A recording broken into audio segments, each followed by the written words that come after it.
Hi, my name is Nate Morsches. I'm the president of RPG in downtown Lawrence. I'm also an RN that has weekly experience with COVID-19. This is our weekly update, which we do in order to give you guys just an on-the-ground perspective from a business owner and RN who lives in Lawrence, Kansas. This is not meant to replace any sort of official source of information. So to start with, in Douglas County, we have been doing a great job of maintaining that plateau. Obviously, we'd all love to see the number of cases go down, but the number of cases and percentage of positive tests have been maintained at a normal level. Keep wearing those masks, keep doing good to the community by doing that, and consider public health. So part of what we do here is just kind of tell you a little bit about what's going on at the hospital. So Kansas counties with mask mandates are showing a steep drop in COVID-19 as far as the research is showing us.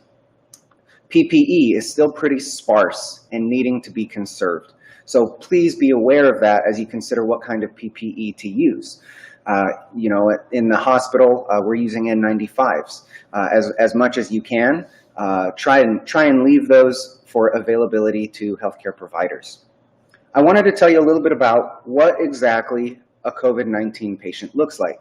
So a lot of times these people come in, we call them PUI, that stands for person under investigation.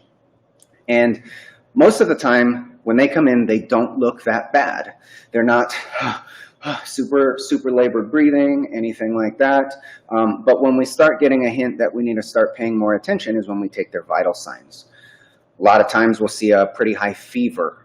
Their heart rate might be pretty high. And the one thing that seems to be the dead giveaway is when their SpO2, that's the oxygen level in their blood. If you have ever been to the hospital or gotten your vital signs taken, it's the little finger probe that goes on and tells you what your oxygen level is. That will end up being kind of low for a lot of these people who have COVID-19.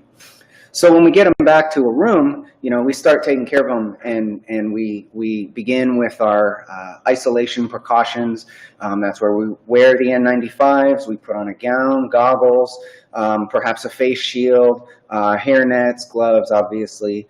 We do all those things. So that is someone who walks in the front door, who we begin to start putting those PUI precautions in place. Now, someone comes in via ambulance, a lot of times it's much worse. They will come in heavy breathing, labored breathing, I should say, and they might be wearing what's called a BiPAP. That's a big mask that goes on their face like this and starts pushing air into their lungs as they breathe.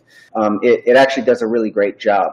When they go up to the floors, most of the time we try and, if possible, keep them off BiPAP and do a less invasive, not that BiPAPs are that invasive, but less invasive way of delivering oxygen. We call it heated high flow nasal cannula. So it sits in the nose here. It's this big thick tube that goes, and there's a huge machine that we're able to control with very exact measurements on how much oxygen exactly they're receiving.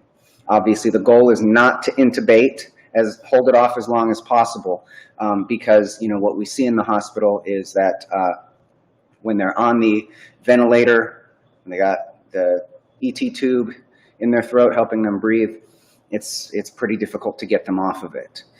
So anyway, just wanted to give you a little bit of an update about what exactly these COVID patients look like. They go from pretty mild looking to pretty severe looking, and anywhere in between.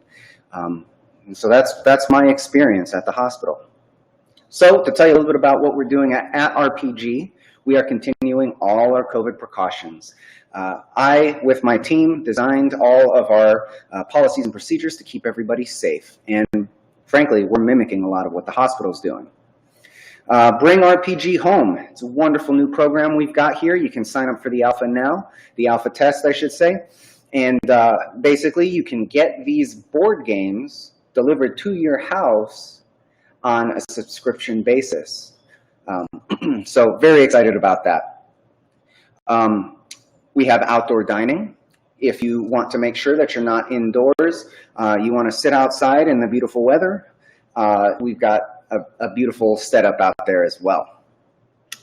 We have to-go cocktails, which we're very excited about.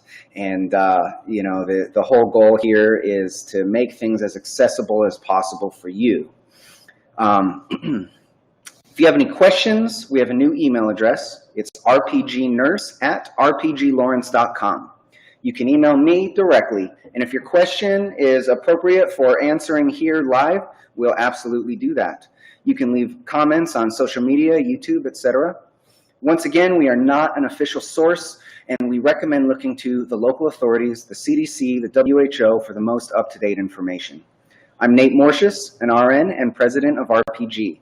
We hope that you stay safe, happy, and healthy at this time, and that we all continue to work together to help